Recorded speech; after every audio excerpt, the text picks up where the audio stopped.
by as many as 18 and allowing Terra Firma 65 points in the first half. How did you see your players heed to your dugout challenge, especially in the fourth quarter when you really clamped down on them? Well, first of all, I'd like to thank God for this win. Then recognize the other team; they were really hot. And sa team owner namin, sa management, to our governors, to the coaches, and I want to give props kay Ma'am CK who's been taking care of us, taking care of the players, lalo na. Just want to give props to her. Medyo she's working in the background and kumbaga yung recognition lang. Yeah, Terra Firma was waxed hot to start. I think they were 50% in the first half. Tapos apat na 4-point shots.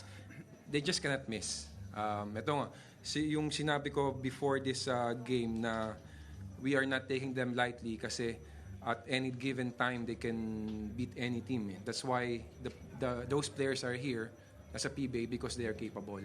And I was very happy with the team, with the coaches, the help of the coaches, the whole team, na we were able to turn it around. Yung adage na offense wins games, defense wins championship, hindi lang ano yun, hindi lang saying yun. Ito yung nangyari ngayon. We cannot go with them ng ganito na makikipag-shoot out kami.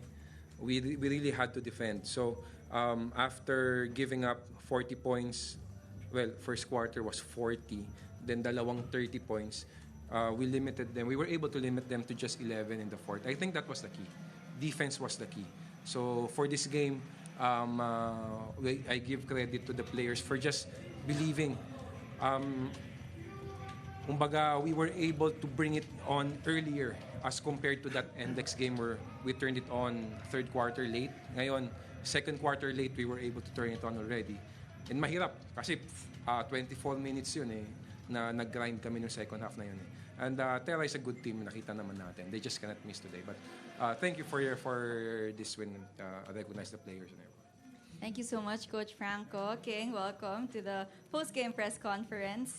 Perfect from the three ka, may kasama pang 10 rebound. Napakayaman ng Converge sa talento. Pero para sa'yo ba, ano ba yung pinapahalagahan mo kapag nasa court ka? At paano mo gustong maiba sa mga teammates mo? Pinapalagaan ko yung tiwala na binibigay ng mga coaches sa akin pag binubunot ako. Pag pinapasok ako, binibigay ko lang yung best ko para makatulong sa kanila, sa mga teammate ko. Ayun.